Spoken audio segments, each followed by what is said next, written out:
Imagine this. Your 6-month-old baby wakes at least 5 times every night, Ugh. sometimes very briefly and other times for up to 2 hours. You've rocked and shushed your baby for so long that your body aches every day. And the minute your head hits the pillow, your baby springs awake again. In Ugh. a state of desperation, you open Instagram and there it is in big, bold font with a picture of a peaceful, well rested mother. And it reads, "It's normal for babies to wake in the night." Oh Oh. gosh, awful. In today's episode, we unpack this very toxic statement because parents deserve better.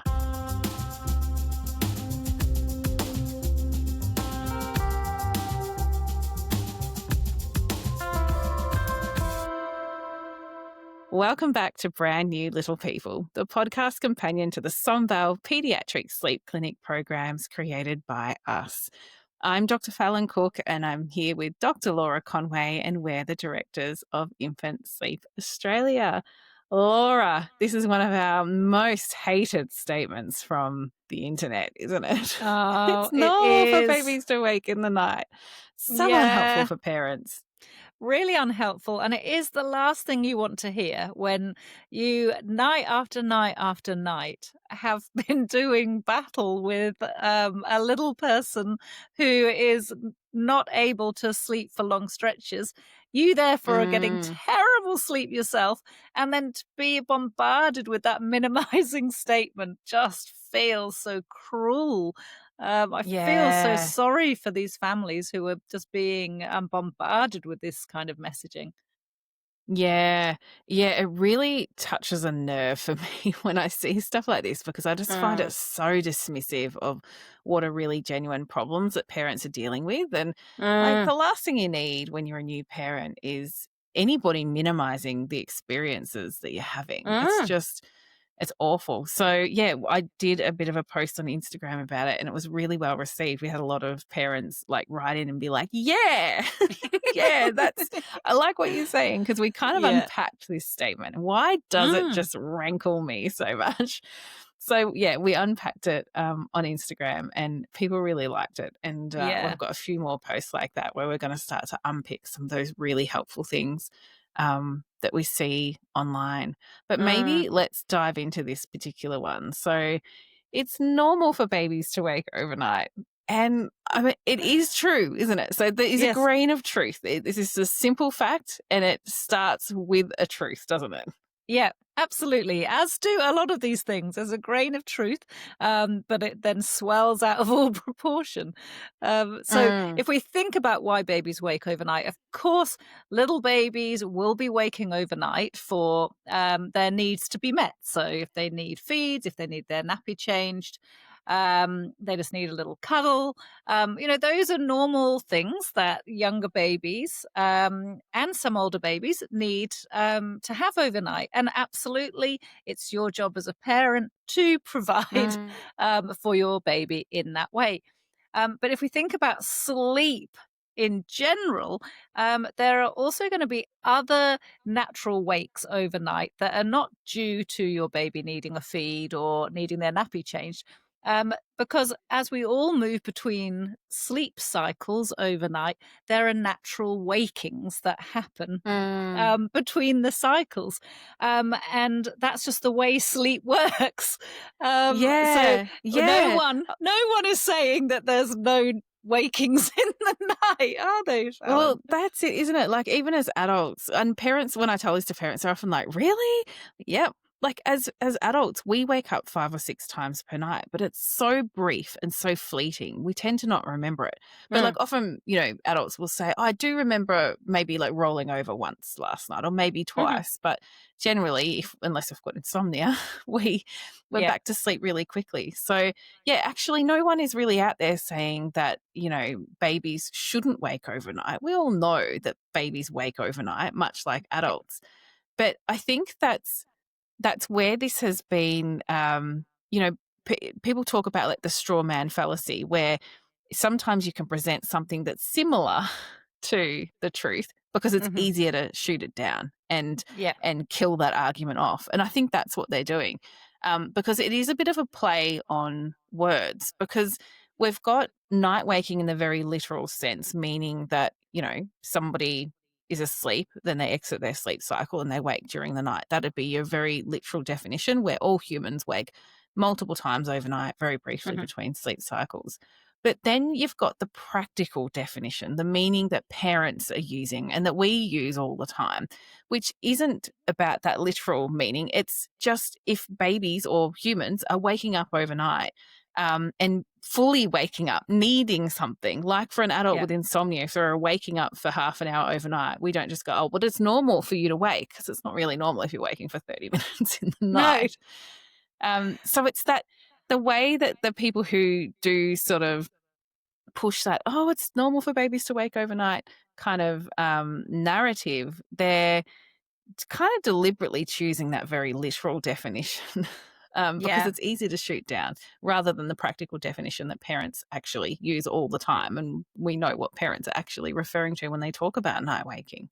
Yeah, and they're talking about their babies or toddlers calling out and needing something to happen, to help them go Mm, back to sleep.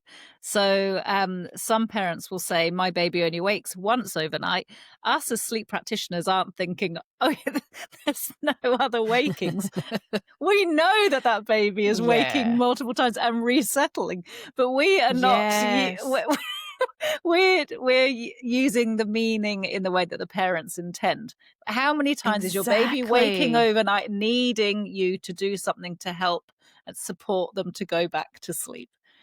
Yes. And Yeah. I think the crux of this is that people choose to use that literal meaning because it makes parents' concerns about night waking seem a bit irrational and a bit crazy. Yeah. What do you mean you're worried about night waking? It's normal, like it's Yes. so, oh, it makes me so cross. Oh gosh. I think the main point that's being missed when people say that, night waking's normal for babies, is that whilst the night waking's normal, it is a learned skill to be able to resettle yourself back to sleep. So most Mhm. adults can do this pretty easily, in the absence of an actual sleep disorder. We Yeah. know how to get ourselves back to sleep. Some really little babies seem to just know, right Mm. from the get go. They're unicorns, though. A lot of Yeah. babies will take a long time to kind of figure out that, if I wake in the night, I can actually just go back to sleep. Mm. And that's what's being missed from that conversation, that it's not about the actual waking, it's about what's happening during the wake ups. Yeah, that's right. And like you say, there's a spectrum of skills for babies, and when, in terms of when they begin to be able to consolidate their sleep, link their sleep cycles overnight, do long stretches without needing a parent to come and support them each time they come up into light sleep.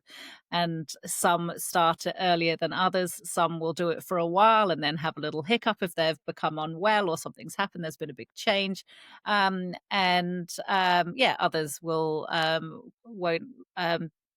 Be able to do it themselves without a little bit of support, once they're a little bit older. And it's all just very different. Some take a long time to work it out. And those are the families who, you're just describing in that intro, who potentially are up multiple times overnight, sometimes for long stretches of time, who are absolutely at the end of their tether, absolutely exhausted and shattered, because we know how important sleep is for daily functioning. Mm, And then they're being told, "Oh well, that's just natural," and yeah, it's just missing the point entirely. it really, really does. Well, I was so outraged, Laura, that I came up with 4 reasons why I hate this particular phrase. I thought, 4 reasons for your let's outrage. exactly. It was it felt so validating, I tell you, to create that post and actually, like, unpack my own feelings. I think, if I had the time for a therapist, they'd be very proud of me. So you tell me, what's the first reason for your outrage, All Fallon? right. So the first thing is really centering on how this statement, it's normal for babies to wake overnight, is invalidating parent experience, because the subtext Mm, of that argument that they've got is that your feelings aren't valid because this is just a biological norm that you should have expected and you've got no right to complain about it. That's what it's sort of saying to parents. This is normal. Stop complaining. But the Yeah. reality is that things can be normal, but still really hard to deal with. Like Yeah. teething is completely Mhm. normal for babies and toddlers to get their teeth, but we don't say to parents, "Oh, it's normal." Like, we Yeah. use pain relief. We have strategies to help, our little ones through it. Same thing with tantrums. They are normal, but we Yeah. still teach parents how to manage tantrums because they can absolutely, cause havoc for poor Yes. families. And I think that's the point I really want to make is Mm. the normality of a behavior doesn't change the impact that it can have on a parent's Mm. well-being or a family unit's well-being. Yeah. So yeah, I hate that whole it's normal. Like, yeah, okay, there's a lot of normal things that are still really bloody irritating and that we need help with, like Yeah. Yeah, and we can put uh scaffolds around it. We acknowledge it's hard. How can we improve it? In the same way we acknowledge parenting a teething baby is very hard. But here we go. Let's talk about pain relief. Let's talk about teething rings and particular foods that a baby might like to gnaw on that will alleviate their pain. It's not just, oh, well, tough, mm, get on with it, stop complaining. You know that all babies teeth. Why did you have one if you can't cope with it? We don't say that, but that's really what yeah. we're saying to parents. Who would dare to Yeah. complain that they're only getting 3 hours if they're lucky a night for their own sleep? Yeah. Yeah, It's um, outrageous, isn't it it? is Oh, outrageous. that just Yeah. leads really neatly to my second reason why I Okay, hate this, second reason is for that outrage. well, it frames parents' needs as being either secondary to their babies or completely irrelevant. And Mm, that's what really, really irks me as well, is that this whole argument is based around the only thing that matters is this baby's biological norm, and that yeah, as a parent, your needs for sleep or rest or just, a few shreds or skerricks of mental health, that yeah. that's not important and not worthy of protection. Mm, Um, which just totally disregards the fact that the reality is that, family well-being is like an ecosystem where there are all these factors that influence each other, and for mhm, you to be a really good parent, for you to be have the headspace to be attentive, to be loving and patient and calm with your baby, it's really hard to do that if you're completely burnt out and exhausted, and just having the worst time of things. yeah. So yeah, I don't know, I always worry a lot about parents, and I know you do too as well, Laura. In the Mm, work that we do in our appointments, we're always thinking, how are these parents? Are they okay? It's not yeah. like we're just going, well, how's the baby? The baby's the only thing that matters because to have a healthy um, a baby with good well-being, it's about more than just the baby. It's the parents, it's the family unit as well. Absolutely. And, having good sleep as a family unit can really provide a safety net for a really vulnerable stage in anyone's lives becoming parents. And I, as you know, Fallon, did my PhD looking at parent child interactions in Mm, young families. And it's so, so important for parents to be able to provide warm, engaging, loving interactions with mm, their children for their baby and toddlers' mental health development and their language development. And if you are surviving on the smell of an oily rag to get through your days, I can assure you it's going to be mm, very hard to be the person that you usually are with better sleep, let alone a parent to a little baby, someone who you're just getting to know. They're just learning the world mm, themselves. And, just by minimizing it and saying, this is normal, get on with it. It's just really negating that all of those factors are so important for the child's development. So, yeah, mm. I'm getting outraged too, but I'm just going to keep myself calm. Well, no, I'm just gonna stoke your Mhm. fires with the next one. Okay, next one. The third thing that I hate about this is that that implication that if you want change for your baby's sleep, it's an unnatural thing to do. Like, Mm. by wanting this change, you're going against nature. You're going, you're a less Yes. natural or instinctive parent if you want to change something about your baby's sleep. Oh, And this one really gets me, and not just in yeah. sleep, in a whole bunch of different kind of natural parenting topics, Mm. because when we look at humans and how we have advanced as a species, it's been about working with our biology to make our lives better and to be Yeah. healthier humans and more advanced humans. And I had a lot of fun thinking up, ways we've done this. Like, we live in houses. That's not natural. We wear clothing, and that's also not natural. And Yep. we use medicines, also not natural.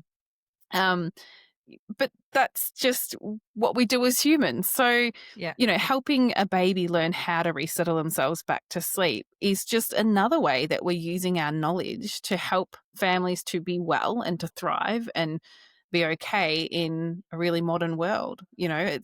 Yeah. I don't see these families saying, well, we're not going to live in a house because that's not natural. We've got a cave down the road and we'll make do. No way. Yeah, we're going to use some vines to knit together some leaves for our clothes. It's just, it's just nonsense. It's absolutely nonsense. And of Mm, course, we have got much more knowledge about sleep now than we have ever had before. There's still a long way to go mm, with understanding sleep and its functions in across the life course. But when we know better, we do better. So we mm. why not? Why we understand Yeah. now why babies are waking. We know that there's different stages of sleep and that we move through cycles and that different stages of sleep are important for different things. And if your nights are really fragmented, we know that it has an impact on your daily functioning. And for children, it has an impact on their learning and development. We didn't know that Mm, 50 years ago. Now we do. mm. So let's use that Let's benefit from information. it. Let's benefit from it. Yeah. Yeah. And I think people often don't realize how much research has been done on baby sleep. Like, there's over 70, I think it's 75 or something, I should know the number, studies that have actually looked at different methods for cot settling and how effective they are and what the impact is. And that's over 30,000 babies studied. And I also know a lot of people don't realize what that means. But when we say these babies are being studied, it's that parents have collected data about that baby's normal day to day life in their normal home settings. Not that they've been taken into some science lab and they've run a few tests and pressed a few buttons on a computer. This is actual data from real families as well. So this is not an understudied thing. We've got No. great research that really helps us to inform the choices that parents have, because that's what it is. It's about saying, this is what we know, and these are the choices that you have that are safe and likely to be helpful. Um, Mm, yeah, and to kind of shun all of that seems a little silly, yeah, it especially if you're does. doing it from your iPhone using the internet. These not very natural things. No, Anyway. that's right. That's another not natural. It is not natural to be like Instagram and TikTok. And those are not natural, but we're all doing it. Yeah, Yeah. Oh my goodness. that's it. Okay. Tell me what your fourth point Okay, of my outrage fourth is. point Mhm. of outrage, and then I'll shut up temporarily about it. But it's the way that that phrase, it's normal for babies to wake overnight, creates this false dichotomy, and this really irritates me because I think the subtext is kind of saying you've only got two choices. You can just accept relentless exhaustion because it's normal, or you have to engage in harsh, cried out approaches, as if that's the only option that you've got, Yeah. which is completely absurd because the world of baby sleep is a spectrum. It has a huge range of different approaches you can use. Hmm. And it's entirely up to families which of those approaches they might feel comfortable with. But there are Hmm. just so many gentle options that are really supportive, that parents feel really comfortable with. And we shouldn't be discouraging parents from exploring those options because parents actually know their baby better than the influencer Yeah. online who's spouting the nonsense.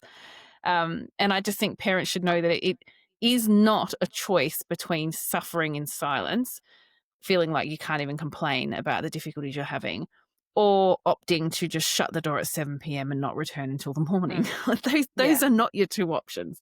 In No. fact, they are so uncommon, both of those options. Yeah. I want all parents to know about the million shades of grey in between those two. Yeah. And also there's um providing parents with the knowledge and understanding that there's a range of sleep needs in children, in babies and toddlers Mm, and children.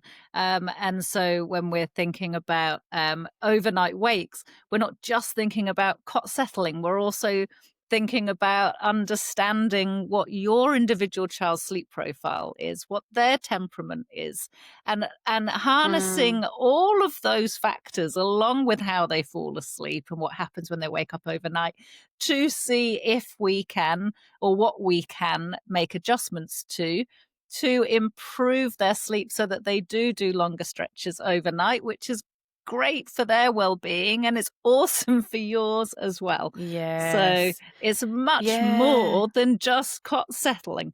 Yeah. Yeah, Ugh. absolutely. And I think what's often lost in this conversation too is that the goal of parents who are, seeking support with their baby's sleep or their toddler's sleep, it's to help babies feel safe and secure enough so that if they wake up overnight, they're not anxious or worried. They're not going, oh my Mhm. gosh, how did I get in my cot? Why am I here? What's happening? It's to have them feel really resilient and calm and to know they're Mm. okay and for it to not be a shock, 5, 6, 10 times per night, to be waking up somewhere they weren't expecting. Mm. So it's actually about, yeah, making babies feel okay with that. And I think that gets, yeah, lost in a lot of the Yeah. online arguments. Um, and I think it's really worth saying as well that, it's if your baby or your child wakes a lot overnight, but it's not a problem for you, you Mhm. don't have to change anything. Because I think that's Yeah. another angle that's often taken. Like, there's all this pressure on families that got to change everything. You don't. Like, we literally do sleep every day. Like, it Yeah. is our expertise. And I Yeah. still would not just say to someone, "Oh, you need to go get them in the cot and you have to do this approach. This is what you have to do." Like, and No. anybody who's said that to you is not very good at their job.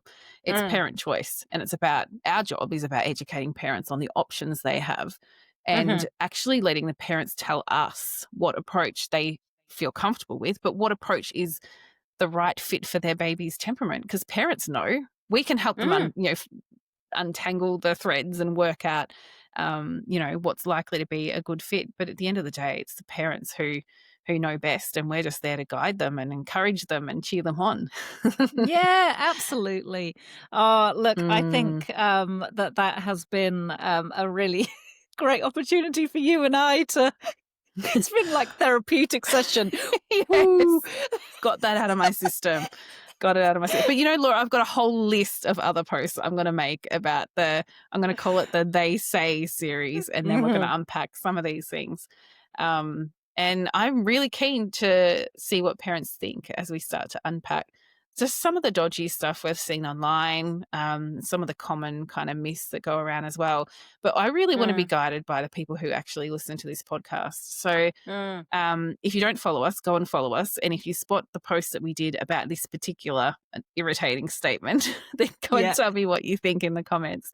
But comment on it and tell us what else you would like us to pick apart because we know there's a lot out there Yes. that we could tackle. So yeah, I'm kind of excited to do more of those sorts of posts. It's fun. Yeah. Mm. All right. Shall we move on to parent questions now, Fallon? Yeah, we've certainly got Yes. a lot of them to get through.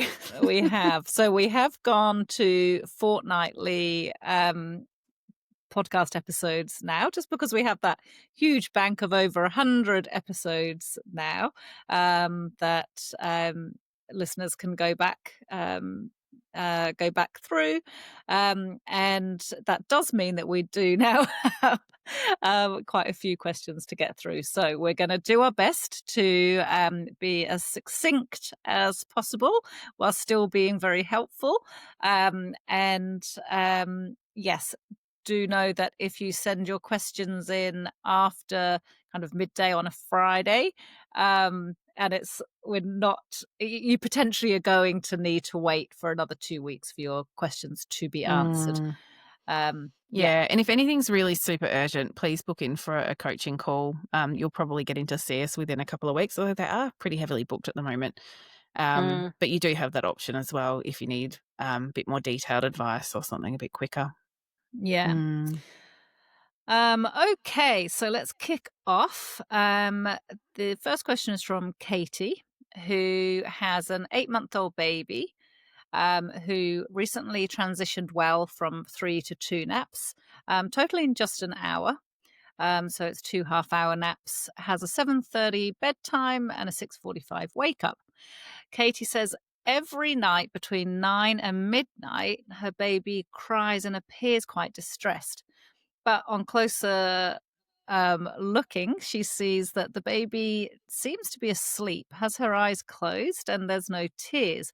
But the only way to settle her, to stop her seeming so distressed, is with a small bottle, after which she goes back to sleep until around 4 in the morning when she has another feed. So Katie asks, do we have any ideas what's causing this and how to stop it from happening? Hmm. This is very interesting. So Hmm. we see this every now and then in the clinic where we have babies, they usually are over 6 months of age, and they show behaviors that are really similar to night terrors. But we typically say night terrors don't start Mm. until the toddler years. But then they just have this behavior where they're not really with it. They're not really waking Yes. up. They're crying a lot. They seem really distressed and nothing sort of seems to snap them out of it. And often parents will do something like offering a small feed or a bottle, which can help them to kind of Mm, come around and just kind of reset a little bit. And then they're calm and they're back to sleep mm, again. So it's really hard to say why this is happening. If Katie said, they're wide awake or, they're definitely awake, then I'd be thinking, okay, well, do we need to adapt that daily rhythm? mm, But it sounds like this baby might not even be waking up. So mm, look, I think the way Katie's managing it is perfect. You could mhm, also just wait and watch. If they're asleep and they're crying in their sleep, there's probably not a lot you can do to comfort them. They probably don't really even need the comfort. So you could just kind mm, of watch and see what happens because it might be that after a few minutes they go quiet and they're back to sleep again.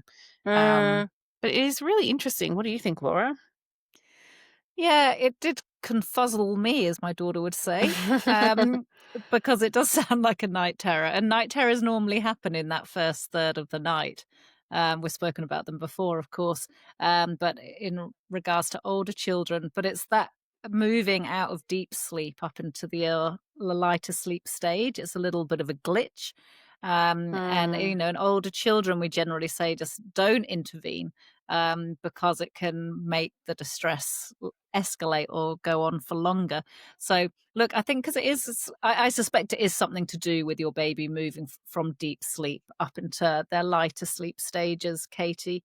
Um, mm, so I think probably doing what Fallon said is a really good idea, just to hold, wait for 5 minutes or so and see if it does just pass itself, and mm, let us know how you get on because it is, yeah, it is a little bit mm. unusual behavior at 8 months old.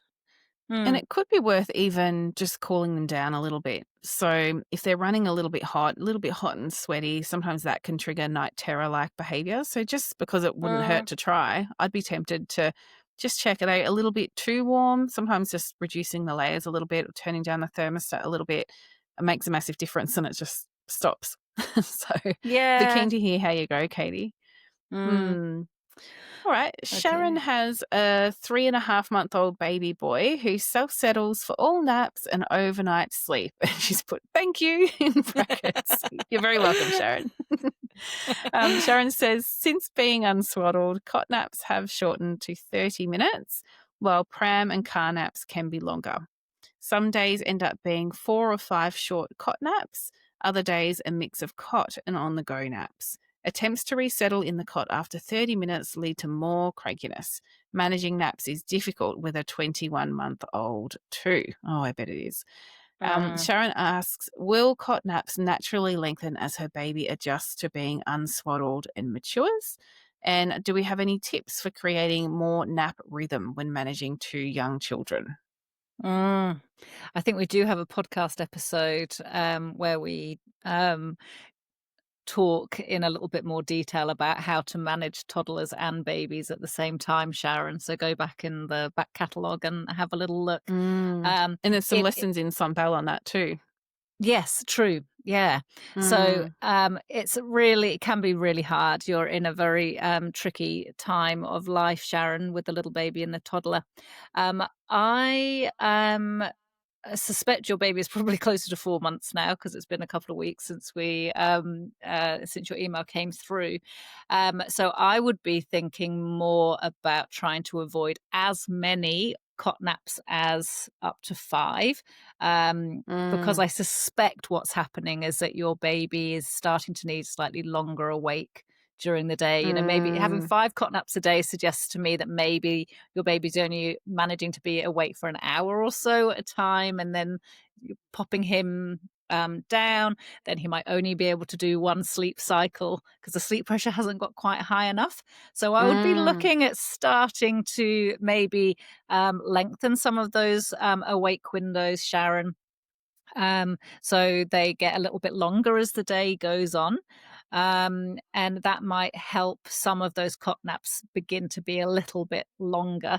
And yeah, you're right. It is something that he's going to have to get used to being unswaddled because babies have to learn how to hold their arms still and not bop themselves in the face with their hands. And so it is a skill that gets better with practice. So, yes, I'd be thinking about lengthening some of those wake windows to try and encourage some nap consolidation.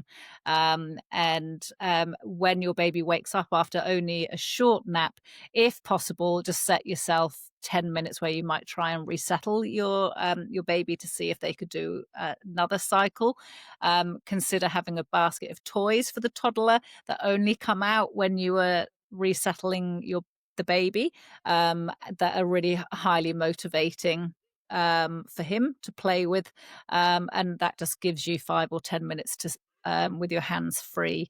If possible, I know that Mm. that isn't possible for all toddlers. They're not interested. They want to be by your side.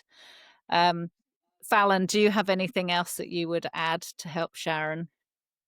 No, I think it's so often at this phase that often the first 12 weeks we're trying to avoid overtiredness, that we settle them really quickly when they show tired signs, that then as they move past 12 weeks and we don't have to be worried about that so much, a lot of parents just can't help it. They're so scared that they settle Yeah, their babies a little bit too early. And then, yeah, we end up with lots of really brief cat naps. So I agree, definitely stretch out, the time between naps a little bit, and it's likely to really help. You can kinda wait until they're pretty grizzly and cranky and, showing yeah. multiple tired signs. And then Yeah. maybe pop your baby, just think every morning nap 1 or nap 2 is gonna definitely be in the pram, and then your toddler won't be tired at all at that point.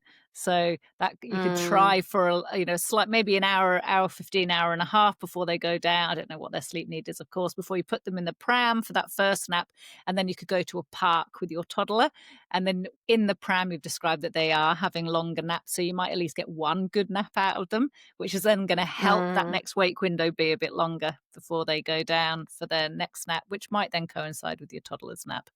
Um, that's mm. the holy grail, isn't it? It sure is. Yeah, good luck, Sharon. Okay, we have our next question from Fotini, who has a 14-month-old whose sleep has improved since joining Sombel. That's good to hear. She Yay. asks, when is the right time to move a toddler into their own room?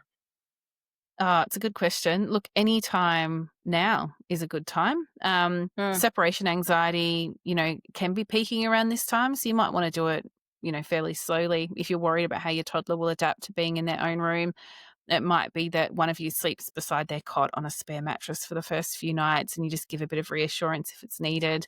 And then you start to sort of leave their room before they fall asleep so that they're, getting used to being in their room without you there so much.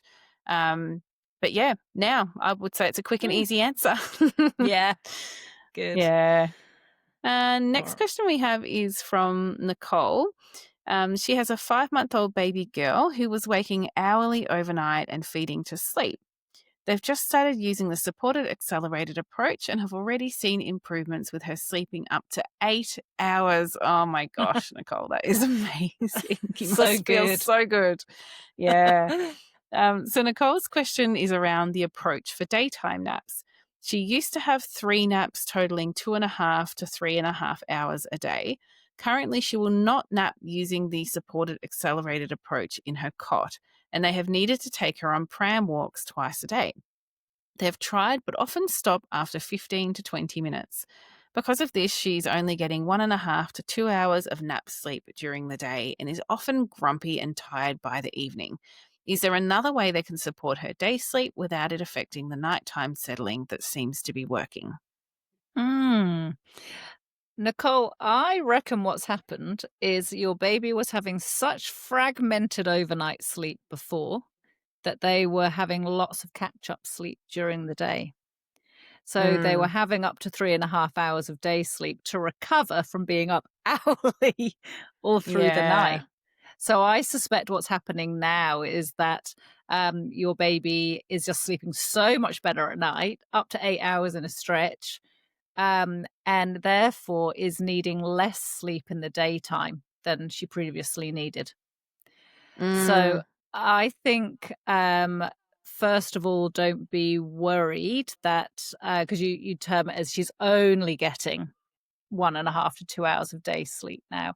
It may be that she does actually only need 2 hours of day sleep now that her nighttime has improved. mm, Um, Having said that, you describing that she is grumpy and tired in the evening. Now, I do know from the longer email that you sent through, you were only a couple of days into the supported accelerated approach. So it's very usual for those first few days for a baby to be a bit grumpy. And often by third, fourth, fifth night, things start to improve because everything is getting on a bit of an even keel.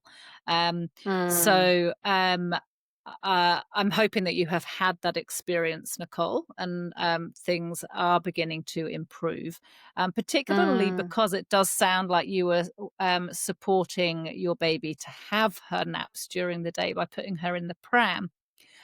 So we know that she is getting some sleep during the day and she is getting good quality sleep overnight.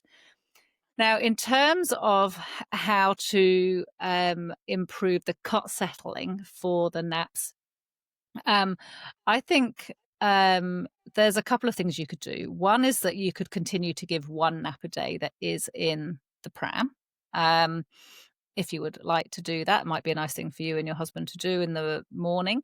And then you could do the other 2 naps in the cot, but I want you to persist for longer than 15 or 20 minutes.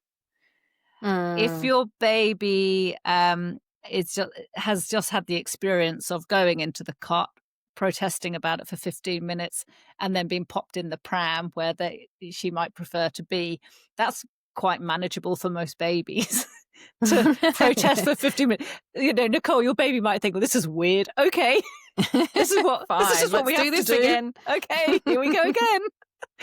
Have a squawk for 15 minutes whilst mum comes back and forwards, Yeah, and then we go in the pram. All right. And so it kind of gets reinforced.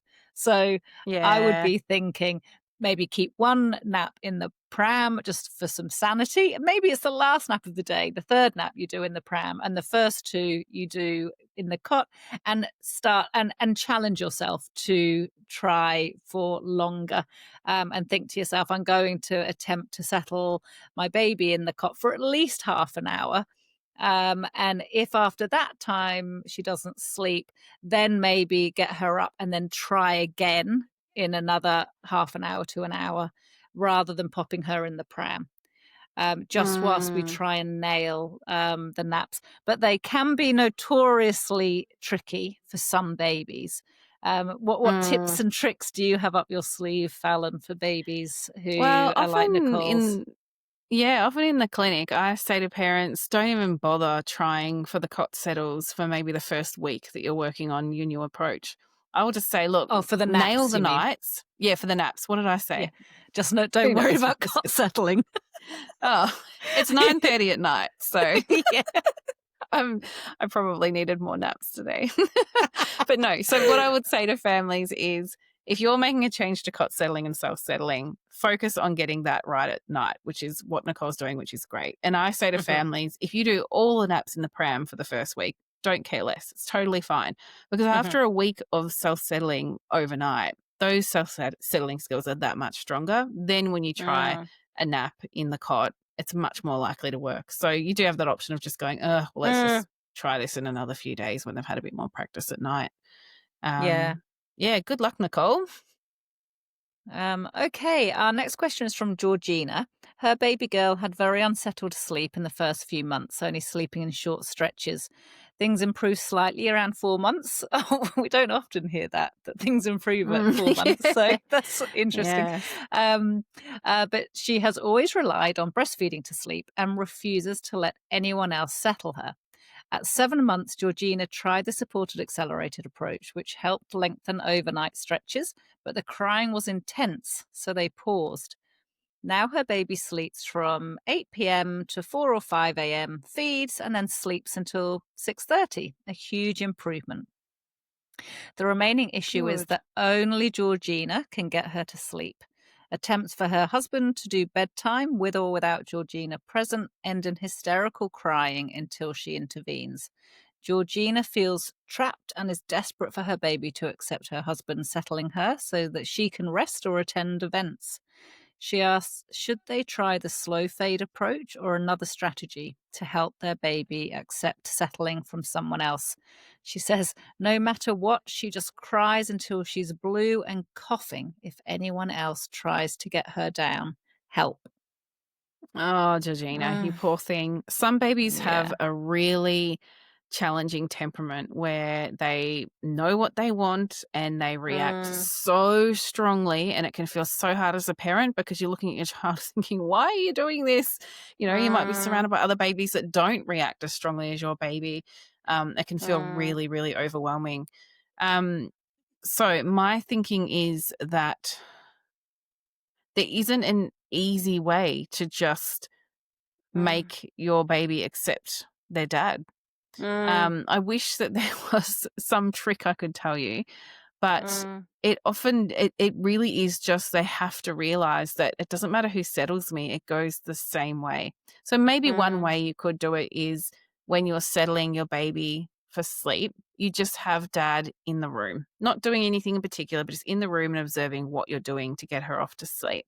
I wasn't clear on whether the breastfeeding to sleep has completely stopped or not, but if you're using something other than breastfeeding to sleep to settle her, Georgina, then have your husband or your partner in the room watching exactly what you're doing. So your baby's getting mm, used to him being around. And over time, if you're doing something like shushing whilst padding to sleep or anything, if you're just saying a phrase at bedtime and then you're wandering away, get your husband to start also doing that so he just becomes part of the routine. mm, And I think sometimes it does take us just getting out of the house. So what you've got to remember is that it's not doing any harm for your baby to be settled by someone else. They are just having very strong opinions about how they would mm, much prefer it with someone else. But when we have strong opinions or preferences, it's not that we're frightened or anxious or, like terrified about what's happening. We're just mad. And mm, part of, development is starting to realize that, yeah, sometimes things are difficult or challenging or not going to go the way I want them to, but my parents are still here supporting me through it, even when I'm really cranky that, things aren't going the way I want them to go. mm. Although I hope that feels helpful, Georgina. I feel like it probably doesn't because it is just a really tough situation with babies that have these very strong opinions. Yeah. Convincing them to settle for someone else can be really hard. But I just think about standardizing your approach and getting your partner to really replicate that closely so your baby realizes it actually doesn't matter who does this, it's the same no matter what. Yeah, Mm. yeah. And if you can, Georgina, um, pick maybe a Friday night where, assuming that neither of you are working on the weekend, pick a Friday night that your husband is going to do the settling. Go out of the house if you can, or go up to the shops, or go round to your mum's, or it's a friend's. So you're not there, because you speak about how she cries until you intervene, and so I wonder if she's just learning again, "Oh, this is a strange thing I have to do," until Mm, mum comes in. And maybe the best way for you not to intervene, and for your baby to see she's perfectly safe and loved and supported and nourished and cherished by her father, is, that's going to be easy if you're out of the house. So you're not hearing that crying, um, because she is just with her dad, and her dad loves her too. Um, yeah, I'm sorry as well that we can't offer you that. I wish there was a magic wand we could wave, Georgina. Both Fallon and I have experience of children, personal experience of children with very strong characters, and it was evident yes. from at this age, if not earlier. Yeah, but don't So worry, they're we going to be CEOs one day, right? they will. They're going to That's be what we running the keep. world. That's Yeah. right, we tell ourselves that. So, Georgina, your little girl will be Mm. running the world with our little girls. So it's, from a place of compassion that we're speaking, Georgina, and I hope it is as helpful as it can be, when you're parenting children with strong opinions, like your little baby. So, good luck. Mm. Yeah, good luck. All right. Shall I read out Angela's Hmm. question now? Yeah. So, Angela has a 13-month-old who sleeps through the night and hasn't woken through the night from 4 months, except once when she was sick. And Angela says, I truly believe it's because of my learnings from you guys with sleep pressure and the rest. Oh, that's really lovely. I think you've just got a little champion sleeper on your hands by the Yes. sound of it. It's amazing. Angela says, at home, he usually has 2 naps, but at daycare, where he goes 3 days per week, he will only have one nap for around 1.5 to 2 hours. He started to refuse his second nap at home sometimes, and Angela is wondering, should she move him to one nap at home too? She's worried that 5.5 to 6 hours is too long for him to be awake before bedtime. No, it's not. Mm. What do No, you think, it's Laura? not. Time for one nap, Angela, isn't it? yeah, Angela, I would say that your little toddler now, rather than baby, is telling you that he is ready to Yeah. drop down to one nap a day. 3 days a week, he's just having the one nap when there's all that stimulation, at daycare. He is happy to only have one nap. And on the days he's at home with you, occasionally he is fighting that second nap. It is time to move to that one nap a day. And 5.5 to 6 hours awake is not too long for him to be awake before bedtime. It's just maths. It's Mm. just what happens when children drop down to Yeah. one nap. 13 months is a very typical age. Anywhere between kind of 12 Mm. and 16 months, we see typically. Sometimes there are children on either side of that, who drop very, very early down to one nap, or hold on to two naps until very, very late. Those are often the very low sleep needs and high sleep needs babies. 13 months of old, Angela, I would say rip the Band-Aid Yeah. off. Yeah, Yeah. ready to I go. agree. We've still got so many questions to get Oh, through, okay, Laura. let's go. We've All got to right. get our skates on. Okay, so Madeline has an 18-month-old who, has struggled with frequent night wakes since he was 3 months old. Often, the wakings have been managed with feeding to sleep and co-sleeping. So her baby was weaned overnight 2 months ago, has a solid bedtime routine, happily settling in his cot at the start of the night. After starting the advanced accelerated approach 3 weeks ago, his sleep improved, waking only once or twice and even sleeping through on occasion. That's brilliant. Great. But now, resettling has become harder again, sometimes taking 45 minutes or more with frequent false starts. She asks whether setbacks like this are normal and how long it usually takes to see consistent improvements. She's wondering whether her child's temperament might mean he needs more physical proximity, as no matter what they have tried, nothing seems to stick. Well, this will be a Mm, pretty quick answer. That's definitely just sleep pressure, and the daily rhythm yeah. has to be right because he's got self settling skills. He's doing Mm, really well being alone and without that physical proximity. He can mm, do really, really well. It's going to come down to timing. So look at what mm, his actual sleep needs are and cater to it really strictly. And I would almost put money on those night wakes going away, Madeline. So work through that unique sleep needs chapter. And if you're a bit stuck on the daily rhythm, it's a good thing to bring to a coaching call because we'll figure it out really quickly. mm, And then I would say those night wakes will just disappear, and that can prevent a return to old settling habits that didn't work so well for you. I think if sleep pressure is a little low at night time, often that's what brings progress sort of undone again. So really mm. important to stay on top of that. Yeah. Mm. Good. All right. Do you want to read the next one? Yeah, we have a question from you, Lynn, whose baby girl is 18 months old and thriving on one nap a day. She's sleeping Great. independently and sleeps through the night. Well done. That's awesome. Brilliant. Yeah, really good. Yeah. Yulin says her nap typically starts around 12:30 p.m., but recently it's shifted later, sometimes as late as 2:30 p.m. On one occasion, she resisted her cot, turned on the light, then eventually curled up on the floor and fell asleep by herself. That's funny. Oh. Overnight, she usually sleeps 10.5 to 11 hours with a 1 to 1.5 hour nap. So Yulin asks, does this shift in nap timing signal the beginning of a gradual transition to no nap? And for these later naps, is it best to keep them short to about an hour so bedtime stays on track? I would say yes and yes. Yes, and yes, that's Yeah. what I was thinking too. You're Yeah. absolutely spot on, Yulin. You're on the Yeah. money. Absolutely. It's been lovely to watch Yulin's progress because I think Yulin has sent in a few Yeah. questions over the time that she's been part of Some Bell. So I love to see your updates, Yulin. Yeah, I love seeing familiar names pop up again. Yeah, I'm like, oh, good. What's happening? How are things going? Yeah. Yeah. So I would certainly say that your toddler is now on track to starting that transition down to no nap at all.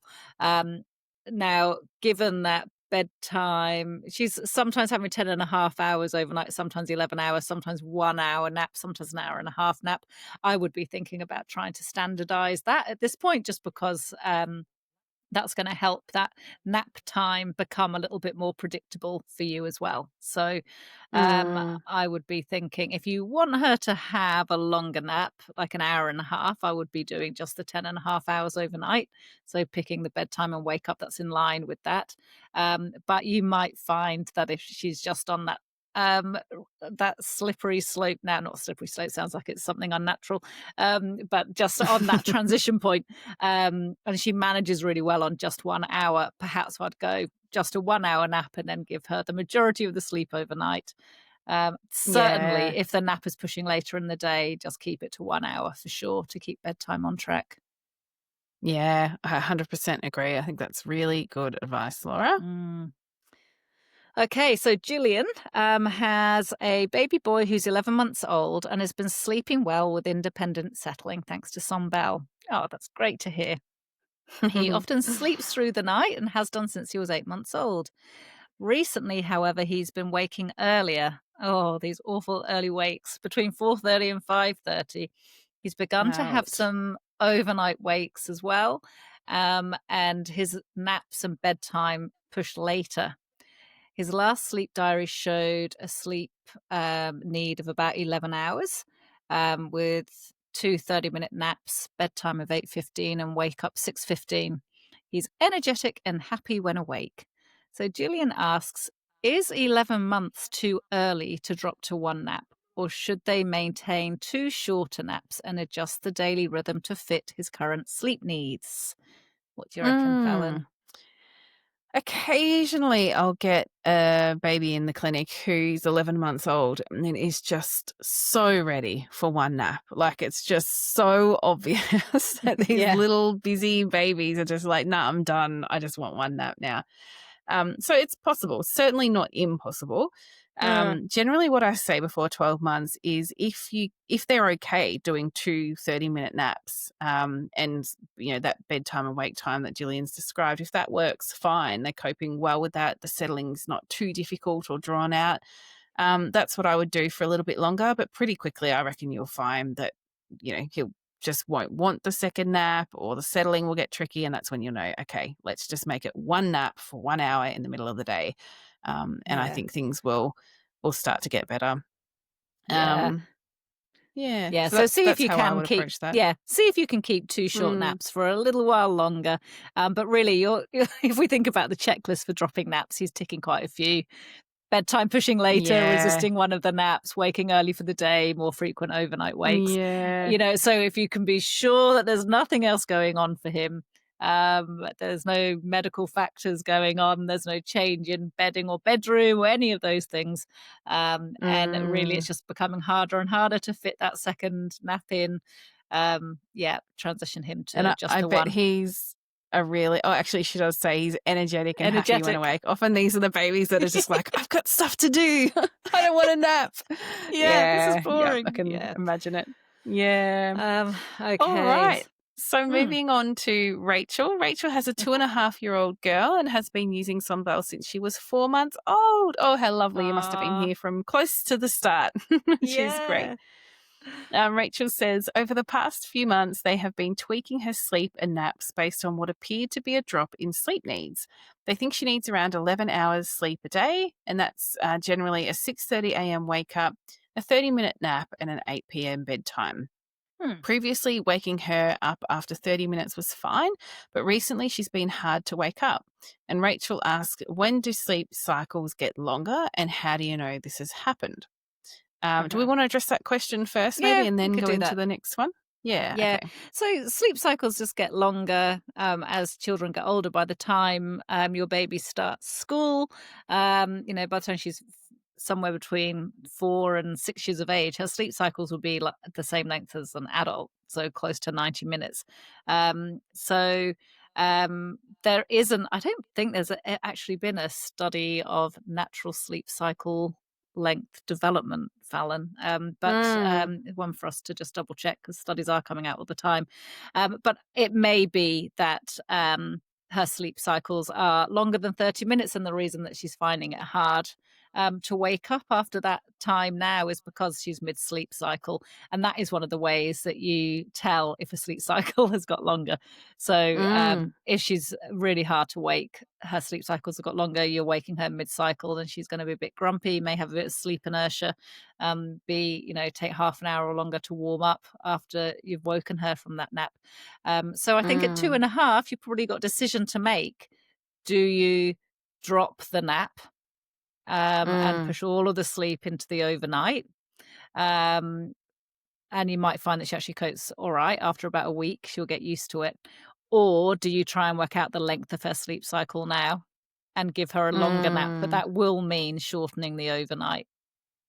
It's I think tricky. with an 11-hour Mm, sleep need, it's pretty low. They usually drop naps a little earlier than other mm, toddlers. So, yeah, given she's 2.5, I'd lean towards probably it's time to drop the nap and consolidate that nighttime sleep. yeah. Rachel's other question was just around being awake at night. So sometimes they've given her too much sleep at night, which resulted in her having a couple of nights of being awake at 4 a.m. for an hour. They generally keep her in bed and maybe sing a lullaby, and she's pretty happy to lie there. But Rachel says she's been told that for herself, that if she is awake for more than 20 minutes, to get out of bed and return when she's sleepy. She's wondering if the same applies to toddlers.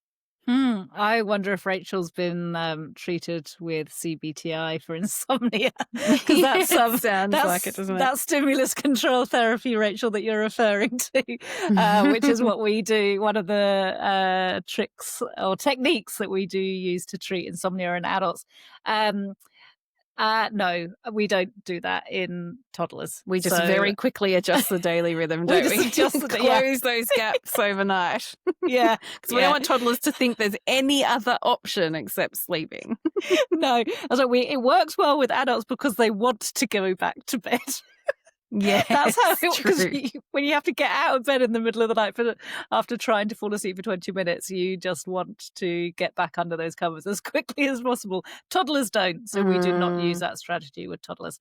If your baby is fine, or your toddler rather is fine whilst you sing to them and they lie in bed, and it's just the occasional thing. And I know in your longer email, Rachel, you said it was on the back of sickness and she'd actually recovered, but you hadn't yet adjusted the daily rhythm back again, that happened. It's fine.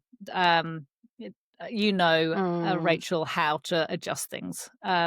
And it is just by changing bedtime and wake up. But no, let's not do any stimulus control therapy for toddlers. Not a good And idea. I think, God, even more evidence that the nap is probably ready to go, Yes. and that will likely help as well. Mm. Excellent. I think we're going for a Okay. record of the longest episode ever, but that's all Oh, right. We've got okay. 2 Let's go. more 2 more questions. questions. All right. So I'll read out May's. So Okay. May has a toddler who's 22 months old, previously self settled and slept through the night. After a holiday, he began needing patting to sleep and still wakes once overnight, expecting this support. They've tried the supported accelerated approach. He will settle if a parent is present, but becomes extremely upset if they leave before he's fully asleep. He does not appear to have separation anxiety and will fall asleep within minutes if someone stays in the room. So she's asking, how can they help him return to self settling independently without needing a parent to remain in the room until in deep sleep? Mm. Well, he absolutely can do it because he's only waking once overnight. So there's long stretches of sleep where he's naturally waking up multiple times, but he's deciding to put himself back to sleep. So he's got the Uh-huh. skills. He can absolutely do this. He doesn't have separation anxiety, and it might not be low sleep pressure either because he's falling back asleep within minutes, only needing someone in the room. So I think I would probably stick to that supported accelerated approach or the advanced accelerated approach for toddlers. But just keep the intervals really short. Just show him that, yeah, I might come and go from your room really briefly, like might be 30 seconds or something at first, but I come back in and you get some reassurance and then I go. And if you're just sort of coming and going really quickly like that, he's going to realize, okay, I don't like this. I'd rather they just stayed, but actually I'm fine. And they just keep doing the same boring, repetitive reassurance, but they're not Uh-huh. actually changing what they're doing. I think he'd make a pretty quick adjustment. And I think that is an easier pathway than going right back to some very gradual approach. We don't want to treat it like separation anxiety and do a lot of Uh, confidence building and gradually get out of there because while you're working on that, he might suddenly decide, well, this is great. I love it. Thanks, mum and dad. I'd like you to do it 6 times per night now. Thank you very much. And then yes. suddenly you're like sitting in the room trying to inch your chair out the door or something. Yeah. And it's actually gotten a whole lot worse. So if you can manage it, I would do the intervals. You know that he's okay. He knows what to do. He's just hoping that you might hang around a bit longer.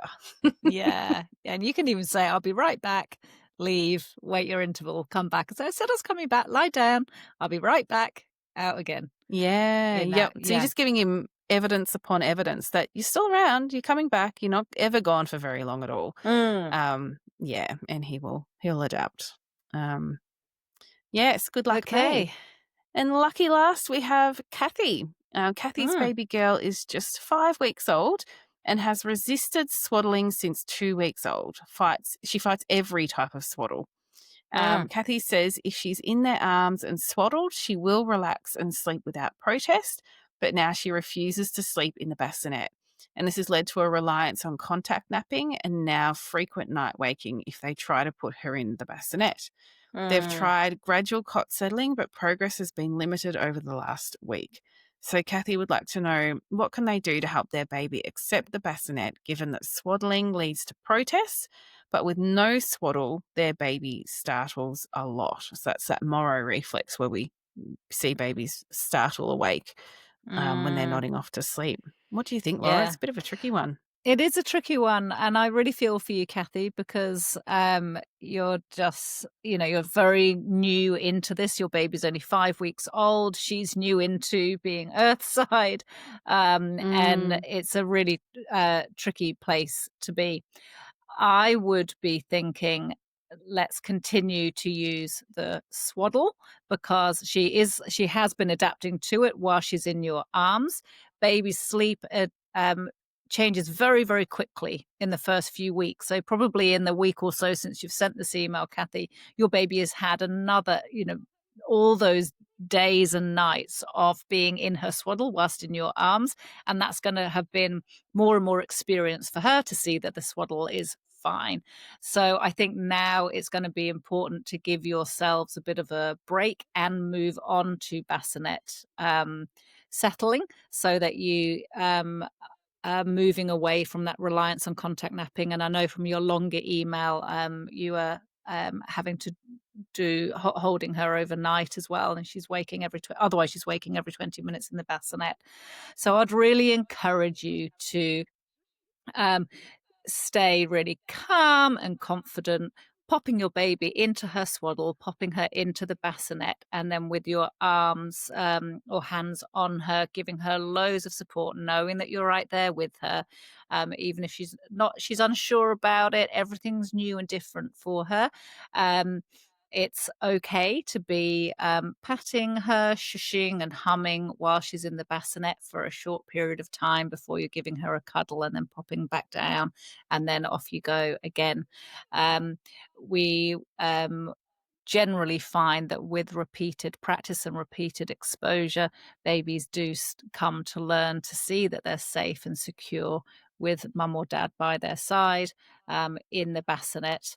And it sounds like it's just very, very important for your family well-being, Kathy, to move away from this situation that you find yourself where you can't put her into the bassinet. It's just not sustainable, safe for any of you. Mm, And so yeah, I'd say be brave, know that mm, you're not doing any harm, and it is really important for the whole family's well-being.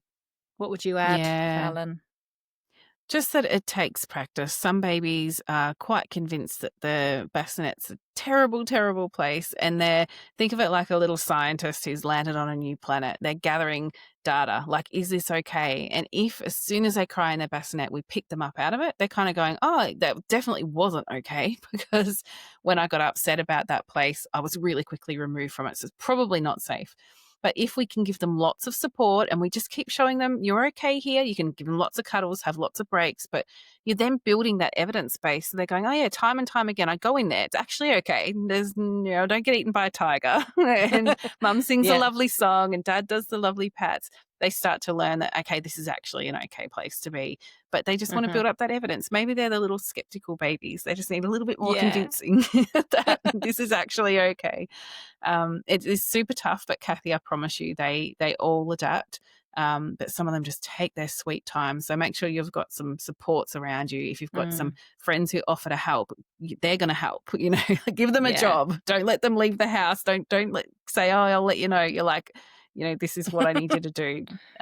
Give them that job. Get that support around you, and be over Yeah. before you know it. Mm. Amazing. Thank you for all these amazing questions this week. And please let me know, what would you like us to unpack more? So, what I'm looking for are those little phrases, those ones that make you go, oh, that's so unhelpful. Please don't flood our social media channels with every bit of terrible social media posts because I don't think my heart can take it. It'll ruin my day. No, But send us a the DM or outrage. It email will us or take something. more than 4 points to de-escalate you, Yeah, Fallon. that's what I'll be delivering the 27 reasons why I don't like this post.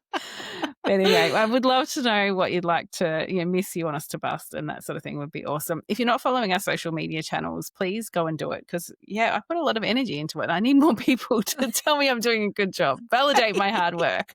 Yes, um, absolutely. Follow us. but yeah, we do share lots of tips and things on there.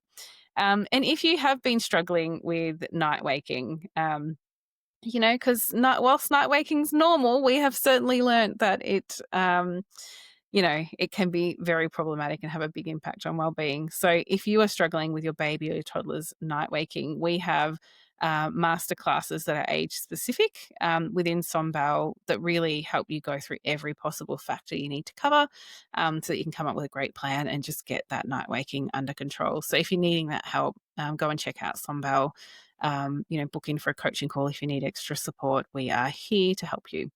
I'm going to pop a link in the show notes if you would like to buy us a coffee. We always love that. But Yeah. otherwise, that wraps us up for another episode, Laura. We'll be back Yeah. again in another fortnight. Thanks, everyone. Bye-bye.